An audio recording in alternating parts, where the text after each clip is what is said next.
Om Shri Ganeshaya Namaha. We have gathered under this webinar 242 to take a look at Hinduism, this very ancient religion, culture, and way of living,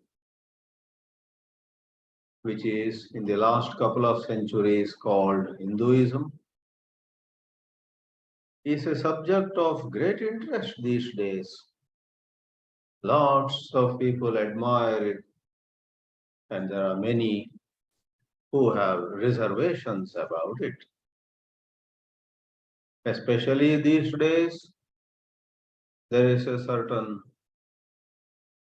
controversy with regard to not so much about Hinduism, but something called Hindutva. We may not go much into that particular controversy, but those who criticize Hinduism sometimes are seen to clarify their position. They say, we don't have anything against Hinduism, but we are concerned about Hindutva and so on.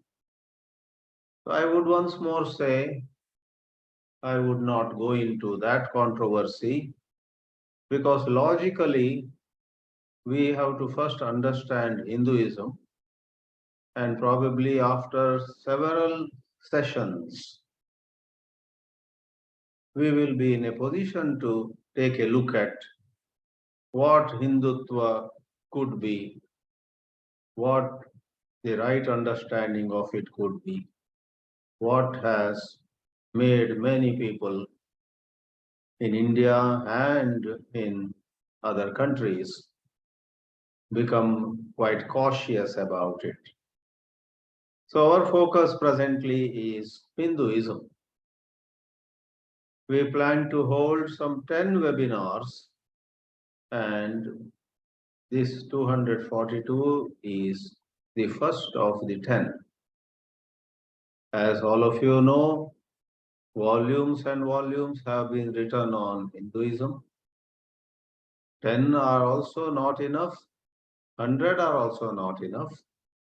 The facets of Hinduism, the dimensions of Hinduism are simply so numerous, and its history and changes that took place. And within Hinduism too, we have so much variety. There is a certain unity among or amidst diversity. Therefore, 100 or even 1,000 webinars will not be able to do justice to Hinduism in its entirety. However, that doesn't mean that we do not attempt this exercise at all. I am of the opinion that even if we have 3 or 4 sessions on understanding Hinduism, it can make a big difference to us ourselves and also to our younger generations who may see these presentations later at their leisure. As all of us are aware, sometimes there is not only the usual generation gap between us and our next or next to next generation, but also certain difference of outlook with regard to these topics like religion. So, what has prompted us to announce not one but 10 episodes on Hinduism is in fact a kind of demand that we perceive everywhere in the world these days. Already, after we announced this topic, I received several messages from people who know me saying, "This is exciting." Somebody from Dallas, USA, wrote to me, "I am sure many new faces will join this webinar, or many new students will take a look at this recording later," and so on. What makes people get a little excited about this topic is in their heart of hearts, they know that there is a lot of glory, lot of greatness, lot of depth, and lot of good in Hinduism. But despite knowing that in their heart of hearts, they themselves are unable to clearly identify what they need to be proud of, what they need to be happy about. And also, they sometimes are unable to come out with fitting answers to questions raised criticizing Hinduism. Therefore, it's a very interesting blend of certain deep appreciation on one hand and quite a few doubts on the other. So people are eager. I'm talking of Hindus themselves.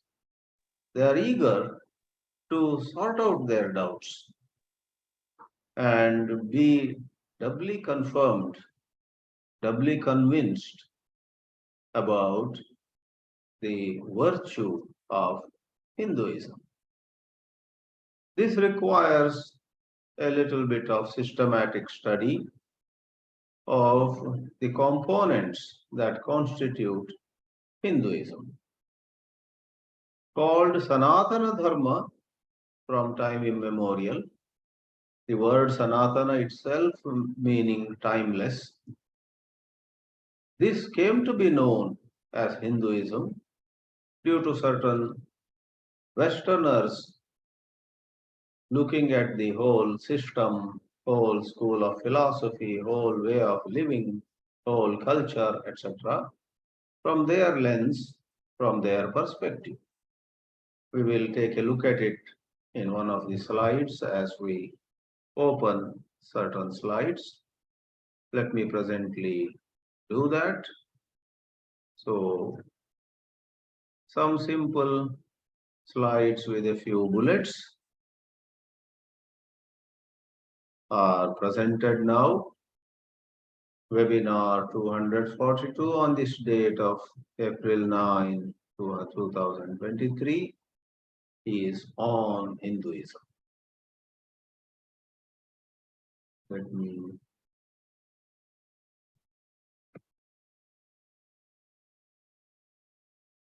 explore this.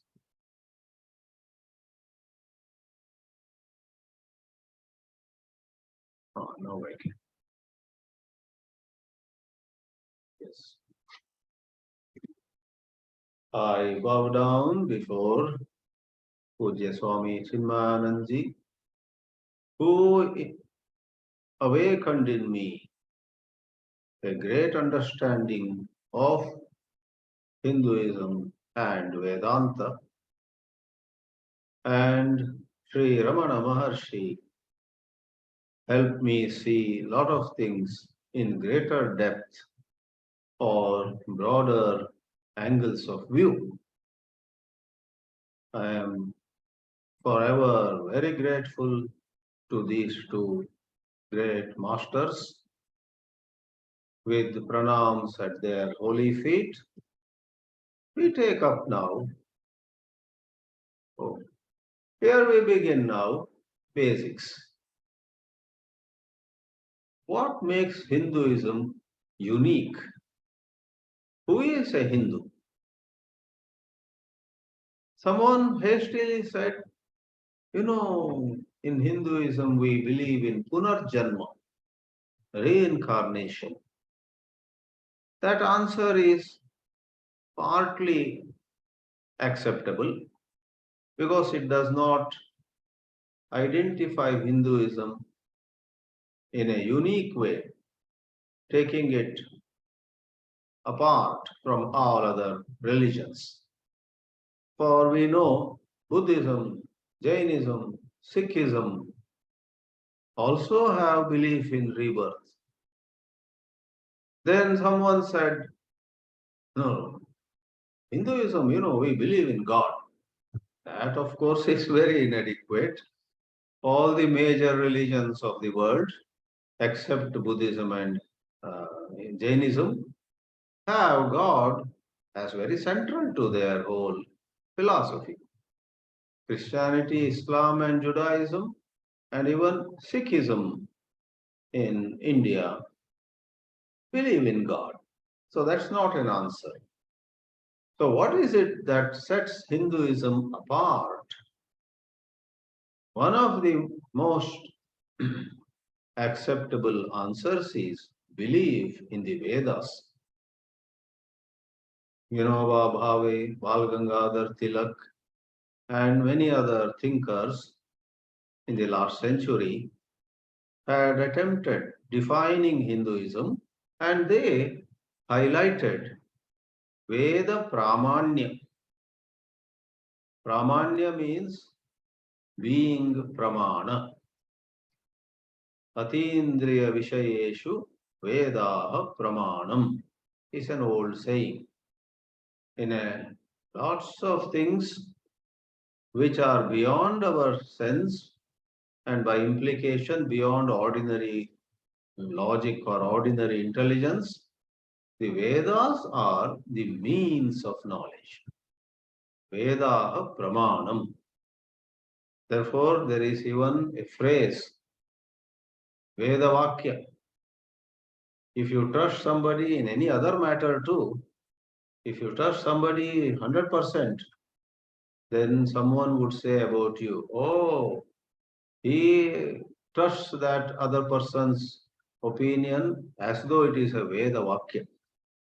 For Veda Vakya in Hinduism is considered irrefutable, is considered beyond any doubt. It has to be true. Somewhere, if we have a problem, we may not have understood that statement. We need to consult right teachers to understand that Veda Vakya. Veda Vakya cannot be wrong. Therefore, belief, in fact, total submission to the authority of Vedas is indeed a hallmark of Hinduism. Then it is in Hinduism that there are multiple paths to one ultimate goal. If the ultimate goal is called moksha, liberation, bhakti and karma and jnana and yoga and number of combinations of these four are all believed to be equally effective. And while believing in God, it is Hinduism which permits, even encourages devotees to see that one God in many forms, even male or female, even with face or part of the personality resembling an elephant or a monkey, and so on. And unlike certain other religions who have one major scripture, we have number of scriptures. Though the Vedas are on top, Vedas and then Smritis, Manusmriti, Yajnavalkya Smriti, Parashara Smriti, and so on, 18 of them. Then we have Purana, again 18 of them, Bhagavata being, Srimad Bhagavatam being the most talked about. And then there are Itihasas, Ramayana, Mahabharata. Then there are Vedangas. All of them are called Vidyasthana. Mainly 14 Vidyasthanas are recognized. In addition, Hinduism quite freely has endorsed a number of other scriptures, even holy books, even in other languages. As long as they do not contradict the Vedas, as long as they do not question the authority of Vedas, the works in even other languages, Kannada or Tamil, Hindi or Punjabi, welcome. And then Vinoba Bhave talks of one more issue, and that is respect for cows on a cultural level, on a lifestyle level. Respect for cow is not so fundamental to the higher philosophies, but Hindu way of life regards a cow to be hosting or to be the location for Lord of Divinity to express itself. Therefore, worship of cows is very unique. Perhaps no other religion, unless it is partly influenced by Hinduism or it is an offshoot of Hinduism, etc., has this feature. Therefore, with regard to these 5 points, belief in Vedas, multiple paths to ultimate goal, multiple forms of God, multiple scriptures, and respect for cows, the answer is yes, yes, yes. So we see that this Hinduism, being very, very ancient, somewhere down the road got the name Hindu. The river Sindhu, which is in Pakistan these days, was called Indus, and Indus then became Hindu. That is the actual way the word Hindu came up. However, once that word came up, and we Hindus also accepted that word, scholars among us attempted and successfully gave one or two very nice explanations for the new name Hindu. Some scholars said, and Pujya Swami Chinmayananji used to quote that, Hindu means heenam dooshayati iti hinduh. Heena, in contrast to Ucha, means something low, something vulgar, something of questionable moral propriety. Heena, low. And anybody, no matter where she or he is born, no matter how she or he was raised, suppose has a tendency, has the nature to look down at and reject lower false values in life, such as telling lies, lack of transparency, violence, hurting others, and so on. Whoever looks down and rejects, that is, dooshayati has that significance. Dosham drishtva tyajati, that is the meaning. Heenam dooshayati iti hinduh.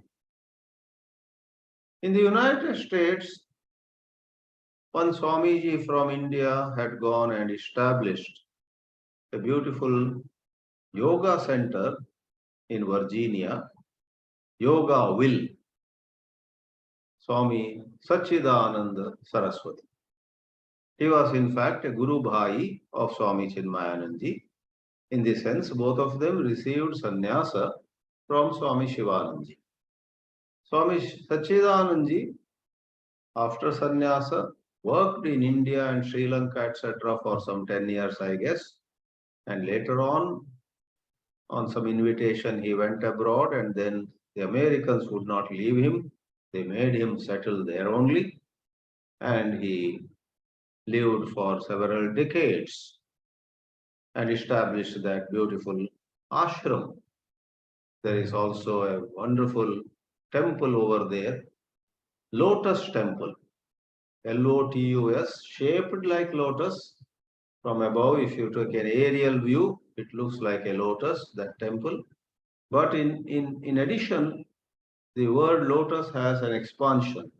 Light of truth, universal shrine. All right, let us leave the temple aside. Somebody asked Swami Satchidanand once, who is a Hindu?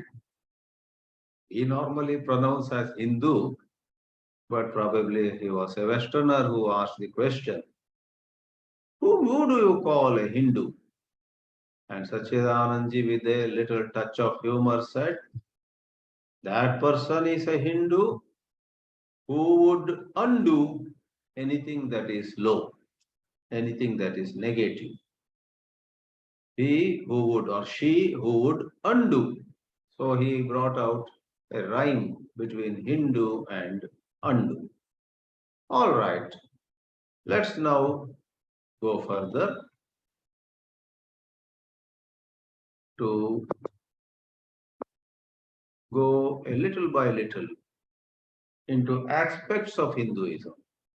But meanwhile, we also take a look at a certain theory. Max Muller, who was a great Vedic scholar and staying in Oxford University in England, though originally he was from Germany, he spent several decades studying the Vedas, studying Hinduism, and translated a whole lot of Hindu scriptures and paid glowing compliments also to Hinduism. However, mooted a theory, and that theory was accepted far and wide. Even today, I guess in most universities and centers of learning, it is taught, including in India. But was it some 30 or 40 years back, a great opposition came to it. People, researchers, scholars, took a second look. They examined and they have objected to it. I personally would not give a final opinion on this, but I would like to let you know that the Aryan invasion theory is looked at as a myth. That means not true by a number of more recent scholars. And in recent times, maybe before also, many of these things get highly politicized. Rather than truth being brought to the forefront, vested interests argue for and against either side. So, what is this opposition or this criticism? There is an American called David Frawley. He's a practicing Hindu. He is a scholar. He is a good speaker, writer. He has embraced Hinduism. He has taken a new name, Vamadeva Shastri. He and two other authors, one of them being Professor Subhash Kak, who was, of course, a professor of electrical engineering, I guess, in Louisiana or somewhere, and someone else. All of them, they worked very hard and had brought out a book. I had studied a few pages of it some 30 years ago. So their argument is, it was only imagination of Max Muller. There are no proofs. There are no proper basis for that idea. But what is the idea? I guess most of you know the idea that Professor Max Muller who had not even once visited India, by the way. He studied India and he praised India, but all sitting in Oxford. What he proposed was Indian natives did not have the Vedic religion. It was another race, another tribe, it was another people who had come to India, attacked and conquered India, and they brought the Vedic religion. And whoever were the natives, a large number of them were pushed to the south of the Indian peninsula.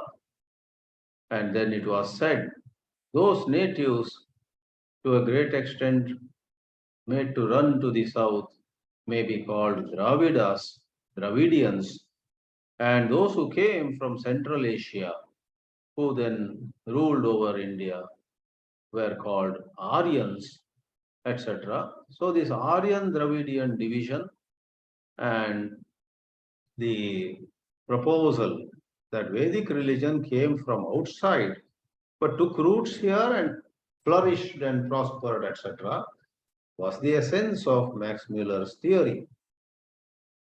Even Swami Vivekananda praised Max Muller. I remember when I was in Chennai, 1980 to 82, there was a professor of electrical engineering, Professor Sheshadri. We used to attend his classes every Wednesday on what he called perennial philosophy.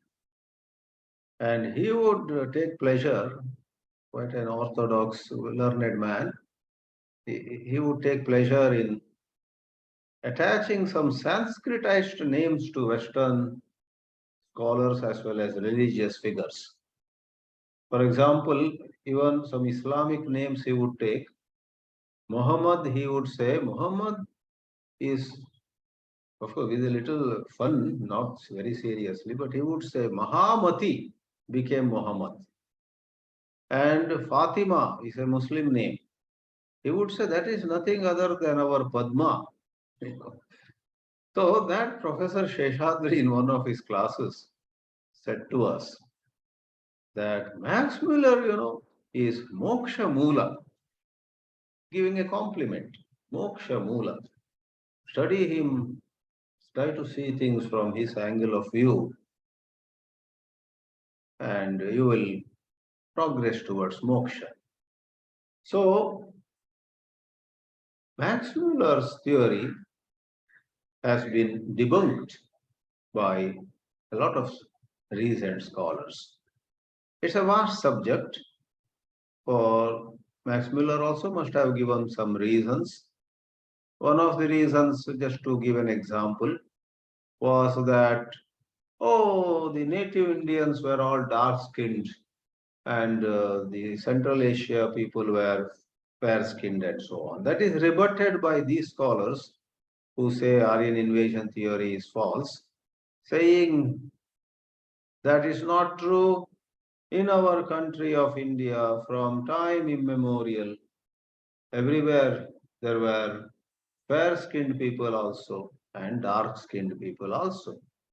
Our native race had both complexions, and they would point out such examples as Krishna was dark, Balarama was fair, Rama was dark, Lakshmana was fair, and Vedavyasa was called Krishna Dvaipayana, very dark-skinned, but enormously learned, intelligent, a great seer, Vedavyasa. So giving a lot of examples,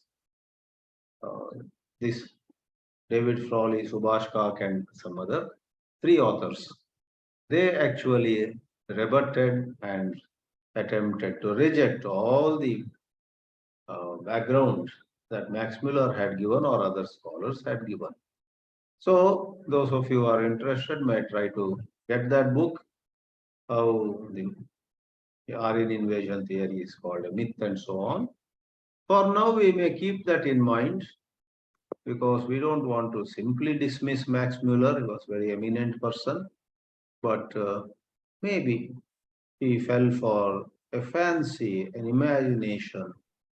Perhaps it gathered energy in his mind. It must have been so. It must have happened like this. He must have thought. Sometimes honest and sincere people also, slip into a false theory. They, in their heart of hearts, believe what they are saying is true, but it may not be so. All right, I don't have more to say on this, but it perhaps is good to mention that the Hinduism, the Vedic religion, already we said Vedas are of top authority in Hinduism, was from the native race themselves, or as per Max Muller, came from outside. Today, there is such vast amount of India's diaspora. Indians are everywhere, and a large percentage of them are Hindus. Therefore, we may say Hindus are everywhere. Oh. Oh. Okay, I thought there was again a message. And even saints, sages, gurus. For example, I have put the picture of Mata Amritanandamayi. She goes all over the world, even to countries where they do not speak English, nor does she speak English. She has some assistants who translate her short talks, but otherwise, it's not through talks. It is through her bhajans, through her presence, through her divine and vibrant personality that she has been spreading the Hindu outlook. Hinduism has spread far and wide.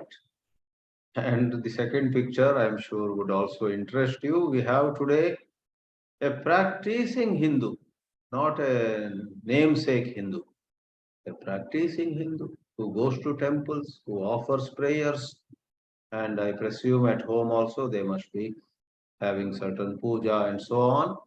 Rishi Sunak and Akshata Murthy are here with their kids. It was just a couple of days ago, Akshata Murthy, in a very unassuming manner, without the authorities or organizers knowing, took part in a function in New Delhi. She sat in the second row, the wife of the Prime Minister of United Kingdom.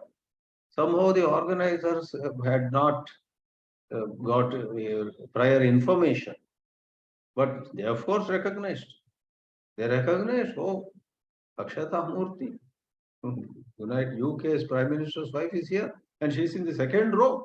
They ran to her and requested her to come to the front row in that glittering function. Many of you know what I'm talking about. A couple of days ago, Akshata's mother, Sudha Murthy, was awarded Padma Bhushan by Rashtrapati Draupadi Murmu. And being the daughter of the recipient, she had come to that function. So this couple and this family is Hindu. So Hinduism has some strength. Doctors, engineers, chartered accountants, technicians, or just you name it, in numerous fields, Hindus have brought great pride, great fame, great name to India and to Hinduism also. They all have been the first generation immigrants to UK, USA, and so on. 90% of them are practicing Hindus. So some false theories were made. You will never grow, you will never achieve because as long as you you are into this Hinduism, which is not the right religion, and so on. Some people who have no understanding of Eastern religions and with their own vested interests and their own maybe financial and other ambitions have said a lot of negative stuff against Hinduism. Even the country of India now, presently is passing through a great revival. Economic front, science front, and many fronts. It is growing. So let me not go into it. There are a lot of videos on YouTube and others where experts have acknowledged. Just to quickly mention one example, I watched a short video by Nandan Nilekani, who actually was a Congress candidate who contested the 2014 parliamentary elections and had lost. He was not a, no, he was not, and I don't think he is a BJP man. But he has, in a short video that I saw, given glowing compliments to the present Prime Minister. He says, without mentioning any party politics, he says, whenever I went to him, gave an idea, technology idea, he was so attentive. He accepted any good practical ideas and implemented.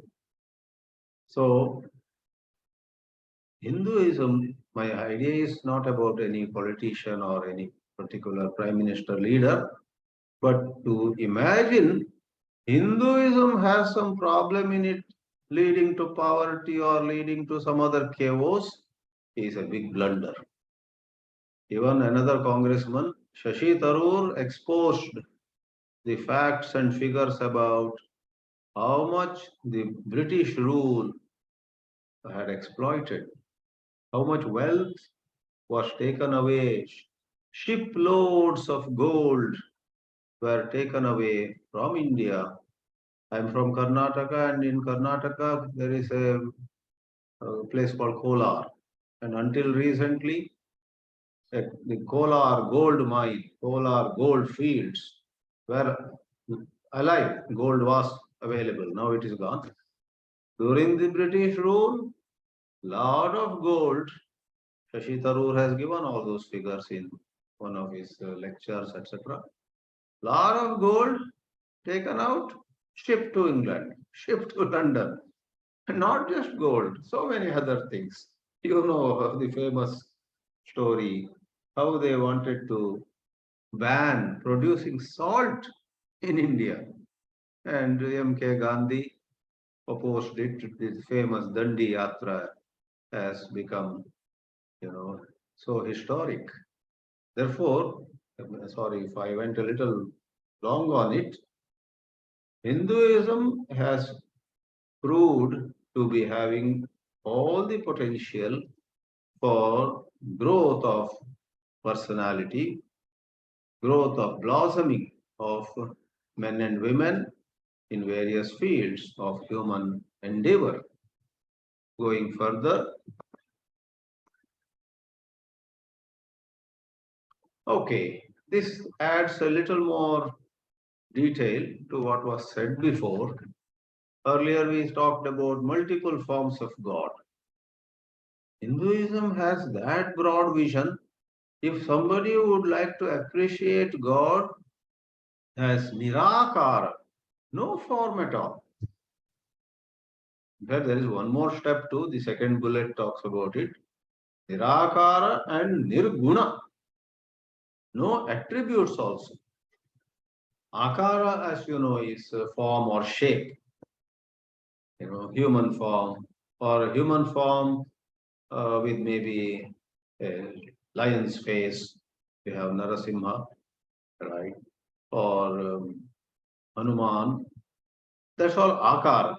But leave aside Akara. What is Guna? Guna is compassionate, just, and fair, and maybe all pervasive, all knowing, and so on. So the Vedanta takes us to certain heights where the truth can be appreciated as just beyond words. Don't attach any label. Somebody in the West had said long back, God defined is God defiled. The moment you define God, there is a defiling or there is distortion over there. Female form. We have Kali, Saraswati, Parvati, Durga, and Lakshmi, and the four paths also are well known. I mentioned them already. Mr. Mohandas Karamchand Gandhi, I think this happened when he was in South Africa. Like it is happening to millions of Hindus today, you know, was not fully aware of the glory of Hinduism. Like it is happening to millions and millions of Hindus today, unfortunately. There are a lot of young people who get a B.Tech or MBBS or this or that in India. Then they go abroad and they have not studied Hinduism. They were born to Hindu parents. With parents, they perhaps went to temples, went to some functions and attended and took prasad while their mind was somewhere else. There was no proper exposure to Hinduism, in its different dimensions to them. They too have certain inferiority complex. They think that Hinduism means casteism, Hinduism means cow worship, Hinduism means, you know, they don't know much about why cows, what is the actual view or outlook towards cows, and they don't know enough about what is the whole story of casteism, or they do not know how casteism of some other kind is there in all other religions too. Today in India, Christians have so-called scheduled caste Christians, which is a contradiction in terms. And there's a lot of literature on it. In Islam, you have Shia and Sunni fighting with each other, and number of other vargas. They do have. So Gandhi, let me complete that. Gandhi, I believe, felt inferior. Oh, my Hinduism. I think I should become a Christian. He read Bible, that's okay. He read Quran, that's fine. He even wanted to attend the church. He went to a certain church one Sunday morning. And then came a turning point. At the church, somebody stopped him at the very door. Gandhi said, I would like to join the mass. I would like to join the service this morning. I believe in Christ. That gentleman at the door said very politely, very respectfully, that's so nice of you to come here. But for Christians with colored skin, there is another church down the road. Please go there. Gandhi was shocked. I guess that is how he dropped the idea of converting to Christianity. All right. So we have therefore essential as well as in terms of other details, a lot to know about Hinduism. Therefore, we will be attempting in these webinars just presenting all those dimensions. Yes, I am personally proud of Hinduism, happy about being a Hindu. I deeply admire and adore the philosophy that the great saints and sages, rishis of yore, and much later the acharyas, Shankaracharya, Madhvacharya, Ramanujacharya, Vallabha, Nimbarka, all of them have left behind a marvelous legacy. I haven't studied even 5% of all that. But whatever little I have studied has personally inspired me. My background of Western education or science, engineering, etc., everything just took a back seat. Once I got proper exposure to the scriptures, what is said in the scriptures, and so on. So we made a beginning this day, and we will take it up again, not in the very next webinar, but I guess the next to next. For every month, we propose to have one on Hinduism and another webinar on some other topic of In fact, the next webinar is going to be on attachment and possessiveness, etc. Some psychological topic. For psychological issues are what we face on a day-to-day basis in human relationships. So we will take the second episode 4 weeks after this. Till then, let me say, we pause here. Om Namo Bhagavate Vasudevaya.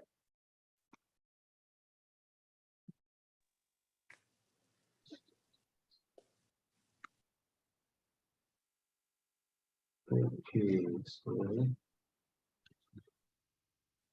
please do feel free to ask a question or make a comment. Swamiji, Subramaniam. Yes, Subramaniam. Yeah, Harivam Swamiji. Is there a role for conversion from Hinduism to from other religions to Hinduism? For long we did not have traditionally. But from last 1 or 2 centuries, Arya Samaj is doing it. And in fact, M.K. Gandhi's son, Haridas, came under certain influences and lost his emotional balance. He was very disturbed. One of his sons, M.K. Gandhi's sons, Harilal Swamiji. Harilal. Harilal. Thank you, Harilal. Harilal. So Harilal became a Muslim. And Kasturba, I guess, afraid of her husband's getting tough on her, kept away from whatever was happening. Harilal was highly disappointed with his father's handling him. If you wish to know the details, there is a movie. When I saw it sitting in California at home, I cried 2 or 3 times. Gandhi, my father.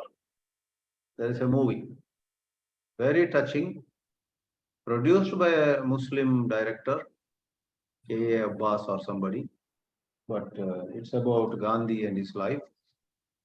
So Harilal became a Muslim.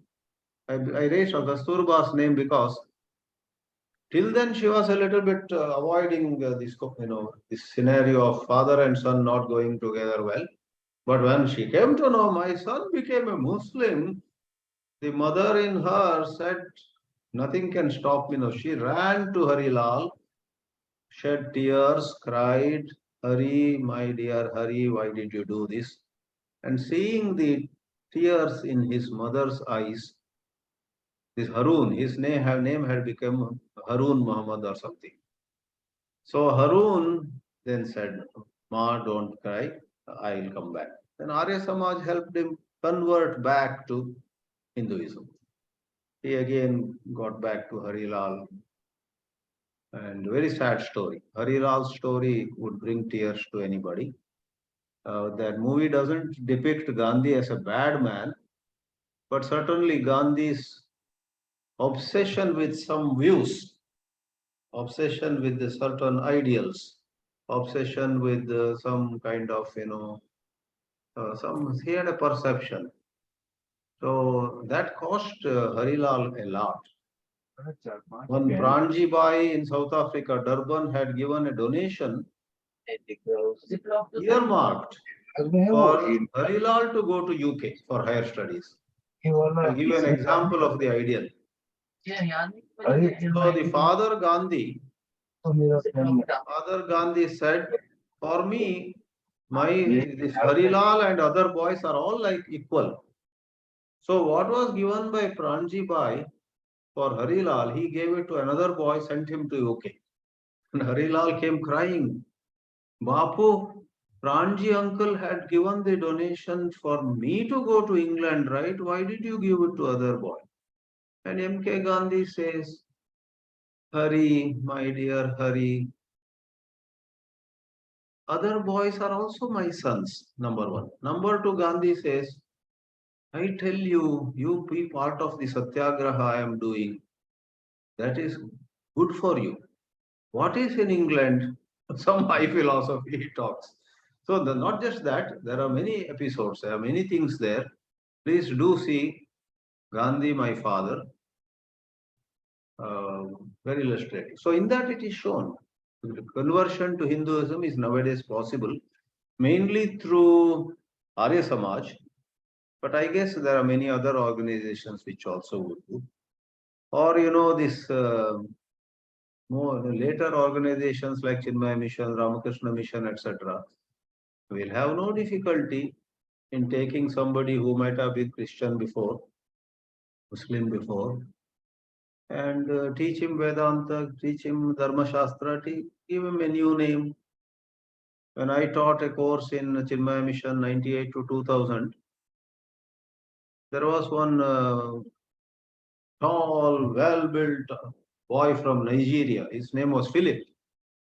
Very good boy, very devoted, very nice, well-behaved, everything. And he learned, he admired Vedanta. So Philip, we gave him Diksha, Brahmachari Diksha.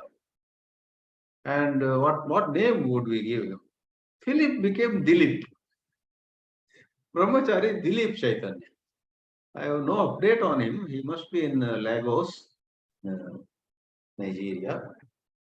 His own brother once visited. That fellow was a Christian minister, imagine. One brother is a full-time padri. Other brother came to Bombay Chinmaya Mission and studied Vedanta and very devotedly understood. So now it is not such a big issue. Formal conversion or an informal conversion also is possible. Man goes to government office, changes his name, changes some entries there. Probably that's also possible. But officially Arya Samaj does it.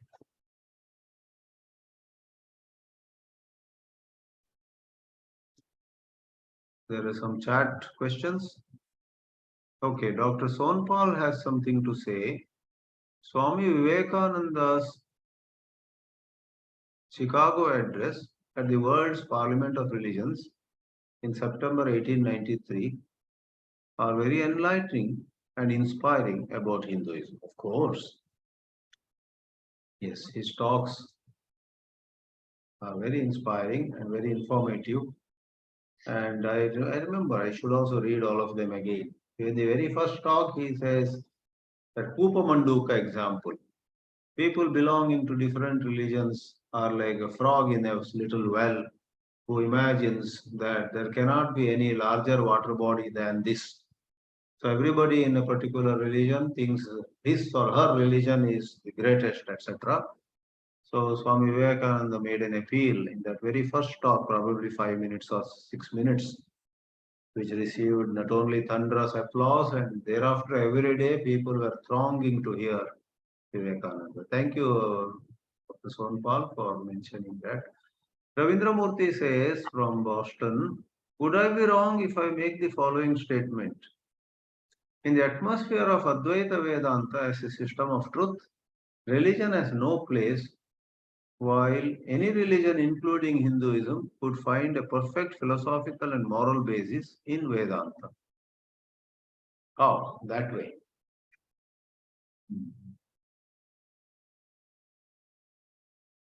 Right. Perhaps if I understood your question rightly, you are proposing or you are suggesting that the atmosphere of Advaita Vedanta is way above religions,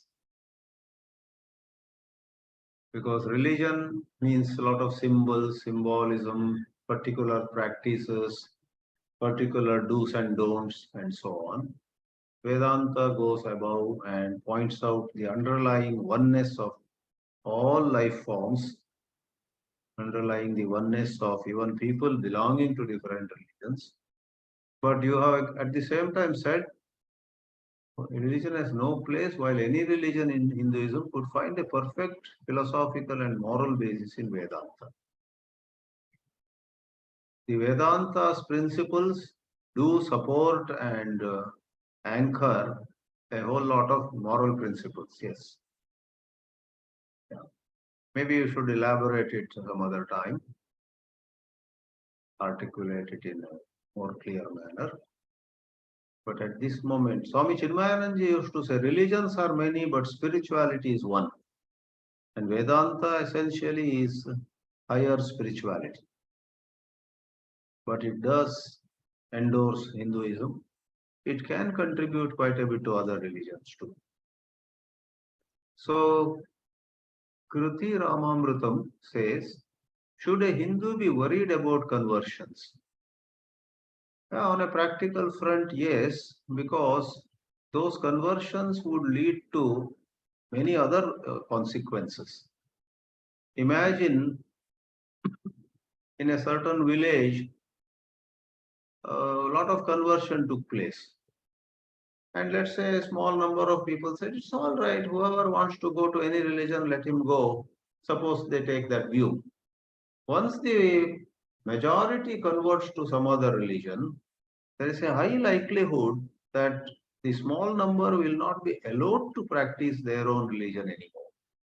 There's a high likelihood, that is the problem. If it is just conversion and there the matter ends, that's okay. But as the percentage of certain communities increase, history has shown us again and again, even the Kashmir exodus of Pandits once more showed that the minority had to run for life. Otherwise, a lot of violence and so on. Therefore, conversions and also other dimensions like, in Kashmir that happened. The VP Singh government sitting in Delhi just did not do anything. They just were looking, oh really, oh how sad, etc. So conversion by itself is not a problem, but conversion is seen to lead to many other issues where whoever becomes later the minority may have a lot of problems, security issue. Ravindra Murthy clarifies, after all, Vedanta is not to worry implicitly. No, but that Vedanta which says not to worry is a high outlook, and hardly anybody has that high outlook. Even those who study Vedanta, just because somebody attends Vedanta classes, he doesn't have a high outlook yet. He may appreciate, he may say this is beautifully said. But ground reality is, tomorrow if he is asked to leave the town, tomorrow if he is asked to, let us say, do something which he never did in life, tomorrow if he is, some new law is imposed upon him, in spite of all the Vedanta he studied, he will be so sad, so miserable. Tomorrow if he is asked, don't worship statues, idols, somebody, a Hindu is told, let us say, and in front of his eyes, suppose the Hindu in Goa, it was done, right? So there was Portuguese rule, and a lot of Hindus had to take their idols and disappear from Goa at night, midnight. They moved to other parts of the country and so on. Therefore, the Portuguese, when they converted a lot of Hindus, even forcibly, a lot of it was forcible conversion. It led to a lot of upheaval in the society. So there were many Vedantis also among those who ran, because Vedanta would not help them face this kind of violence and so on. Okay, Ravindra Murthy says, what I meant by my statement, Swamiji, religion is for an individual, and in the light of Vedanta, the very individual as an individual is negated. Yeah, this connects with what I was just now saying. If someone is actually appreciating Vedanta on that level, true. But I can tell you, I have been a Vedanta teacher for now 35 years. 99% of Vedanta students as well as Vedanta teachers, they are still with a certain identity. They do value some of their upasana, some of their anushtanas, some of their, practices. They may be wearing a mala, they may be putting some chandan. And in the religious context, these things come into picture. In Bangalore, in a certain Christian school many years ago, the students were told, girls, not to put bindi and come. not to put bindi, that dot on the forehead. So what you are saying is for an advanced Vedanta person who doesn't look at himself as individual, pure Vedanta. So Vedanta, you are using the word Vedanta in very strict sense of the word. Not many, hardly anybody is there at that level. But if you say whether there is anybody or not, if Vedanta means erasure of individuality, religion then has no place. I fully agree. I fully agree. Yeah.